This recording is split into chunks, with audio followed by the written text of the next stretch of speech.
Right, so this is the continuation of the 2018 civic education. So we're entering into question 3, question 3A. Question 3A says that explain the concept corruption. Explain the concept corruption. So what exactly is corruption? And this is 2 marks. Corruption is simply dishonest or morally unacceptable and illegal actions are taken to get an unfair advantage or monetary gain. I'll repeat. This is dishonest, morally unacceptable and illegal actions are taken to get an unfair advantage or monetary gain. Or you can simply say this is the soliciting, accepting, obtaining, giving, promising or uttering gratification by way of a bribe or other personal temptation. Okay? This is the soliciting, accepting, obtaining, giving, promising, or uttering gratification by way of a bribe or other personal temptation, or inducement or misuse or abuse of public office for advantage or benefit for oneself or another person. There's so many definitions. If you want, you can say it's an act or practice marked by dishonest and abuse of one's position or power. I'll repeat, you can say it's an act or a practice which is marked by dishonest and abuse of one's position or power. There's so many definitions. If you want, you can say it's giving money. It's a giving money, a service, or anything valuable in return for a favor. Giving money, a service, or anything valuable in return for a favor. If you want, you can say it's an abuse of one's official position for personal gain or benefit. Abuse of one's official position for personal gain or benefit. If you want, there are so many definitions. If you want, you can say it's a misuse of public office. It's a misuse of public office for personal or self-gain. They'll mark. They'll do what? They'll mark. Question 3B, they are saying,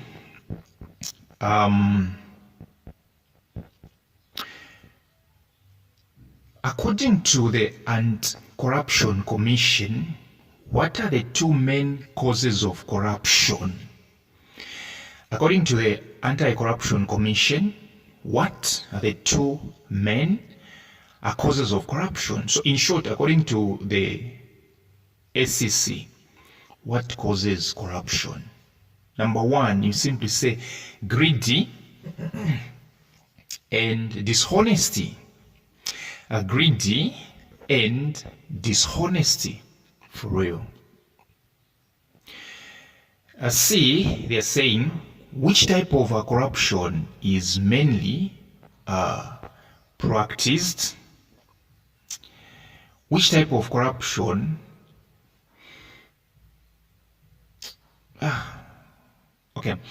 which type of corruption they shouldn't say which type of appointing corruption. It's not making sense, right? You say which type of corruption is mainly used, all right? Which type of, not which appointing. There was a typing error there. You say which type of corruption is mainly practiced in awarding of government contracts, public appointments, or administrators for privatization of the government-owned companies. Okay, this question was having some errors, so I've corrected the words. The question was supposed to be which type of corruption is mainly practiced in awarding of government contracts, public appointments, or administrators for privatization of the government-owned companies. Okay, let me explain this one. The type of corruption whereby there is awarding government contracts or public appointments or awarding administrators for privatization of the government-owned companies. This one is called grand corruption. Don't forget, this is what? Grand corruption. Yes. D, under the Anti-Corruption Commission, which department conducts managerial accountability workshops in both public and private institutions. Under the Anti-Corruption Commission, which department conducts managerial accountability workshops in both public and private institutions.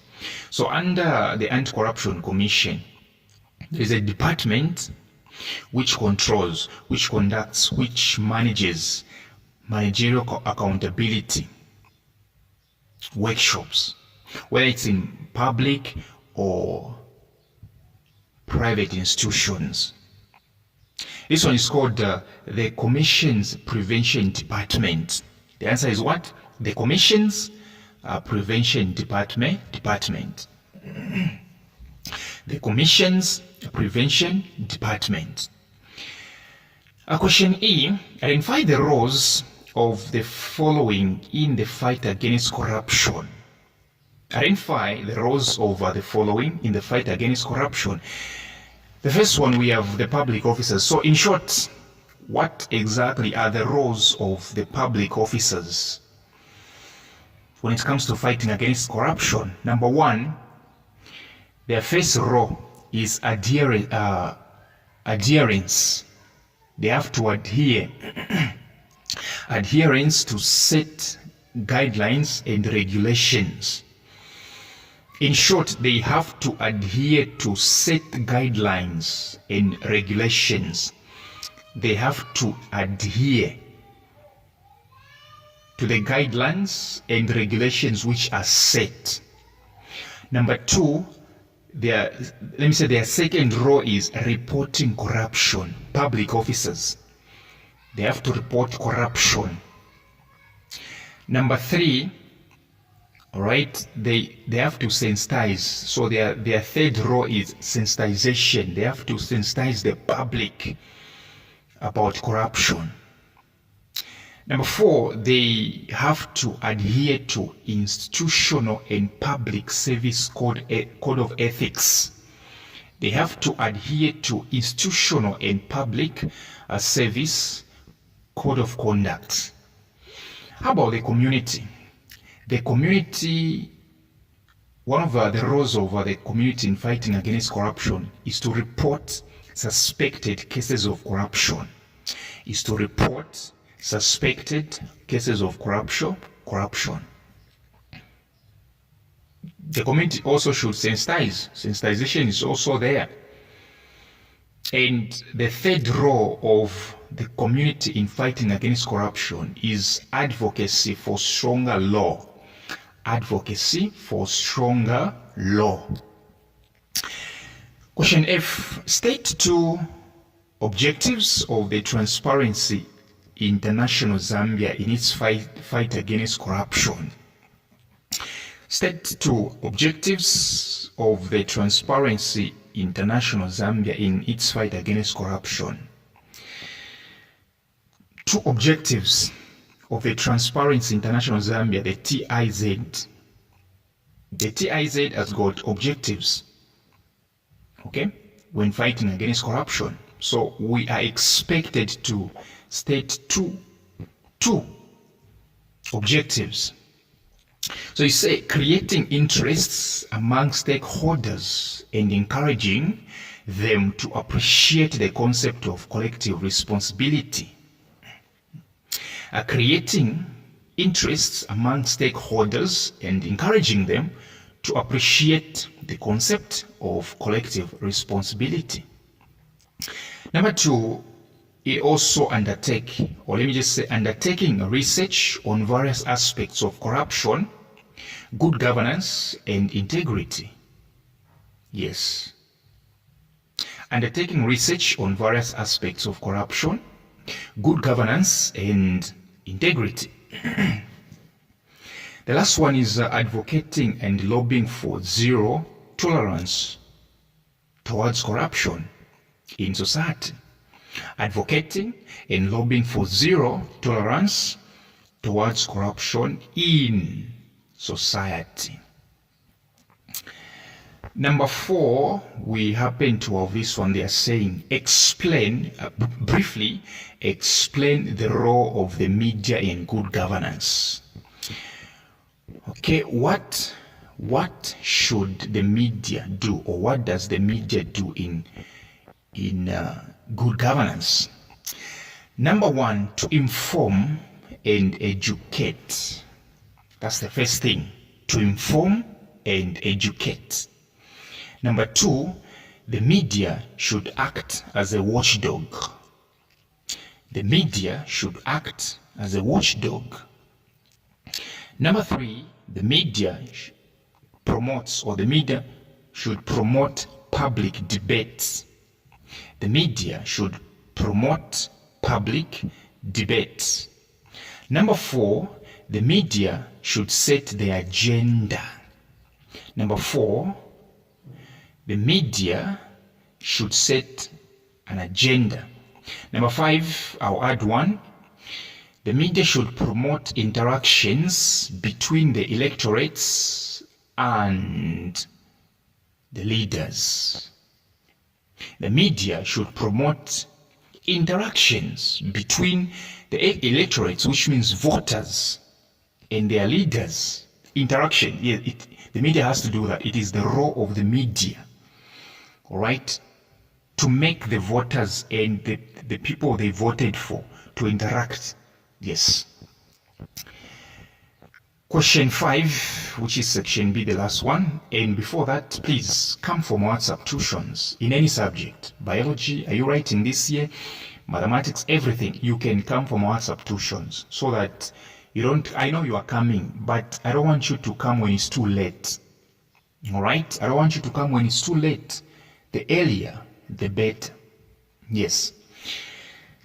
Study the table below and answer the questions that follow. This one is about interest. Study the table below and answer the questions that follow. And so we have the column for symbols. We have I, P, R, N. I, P, R, N. I, capital letter, P, capital letter, R, small letter, N, capital letter. And the term, I stands for interests. Okay? P, we don't know, of which I think is principal. What do you think? We will know. Small letter R stands for rates. Here they are simply telling you what they stand for.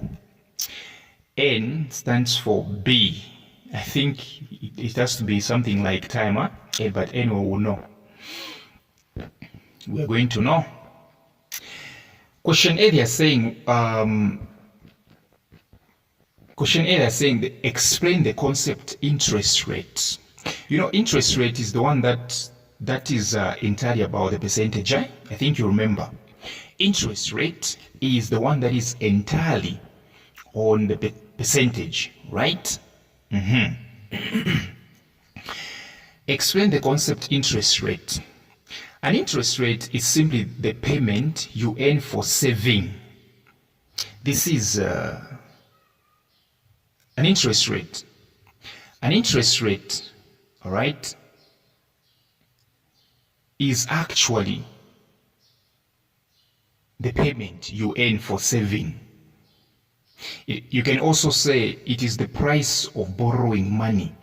This is the price that you pay for borrowing money. Okay? But what I would want you to define this one, it is the amount charged. Right? This is the amount charged and it is expressed as percentage.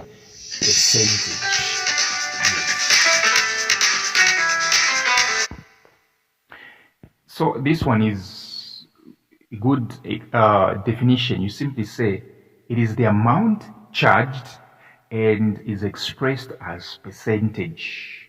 The amount charged and expressed as percentage. B, they are saying name the concepts labeled A and B. I told you these are simply what they stand for. A and B. So A, if you check very well, is stood for by P. So A is definitely principal. Alright? B is stood for by N. Alright? So N is simply time. Yes. A, principal. So where there is A, you should put principal. B, you should put time. Question C, 5C, they are saying, what is compound interest? What is compound interest? So you say, this is the interest calculated. This is the interest calculated on the accumulated interest. This is the interest calculated on the accumulated interest of previous periods of a deposit or a loan. Compound interest is whereby you keep on calculating based on what has been accumulating, what you've been piling up. If it's an interest that you've been piling up, all right, you calculate from it. This is the interest calculated on the accumulated interest of previous periods of a deposit or a loan.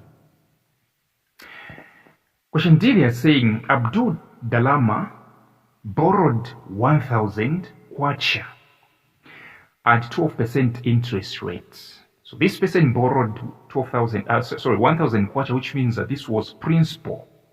1,000 is definitely principal. And then he was given the interest rate of 12%. All right? 12%. And he paid back after 5 years. So the time was 5 years. Calculate the compound interest, not the simple interest. They're saying calculate the compound interest for Abdul Dalama for 5 years. The compound interest formula, it's A is equals to P, open bracket, 1 plus small letter r, close bracket, then N. So A stands for the compound interest itself. P stands for the principal, the money that he borrowed, which is 1,000. Then open bracket, inside we have 1 plus, the rate is 12%, so you do 12 over 100. Where there is a small letter r, you put 12 over 100. And 12 over 100, if you punch on your calculator, it's simply 0.12.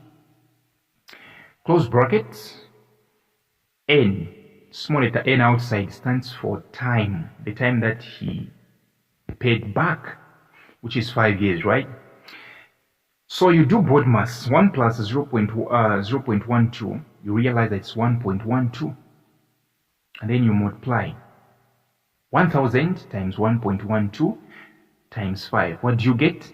You get 1,762.34. 1,762.34. Question 5E. State 2 reasons why an entrepreneur may need to borrow money. Why should an entrepreneur, why an entrepreneur may need to borrow money? Okay, why should institutions be borrowing entrepreneurs money? Number one, to start or to invest in a business. That's the first answer.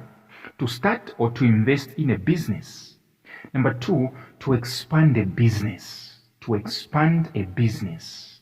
Okay, number one, to invest. Okay, to start or to invest in a business. Number two, to expand a business. All right.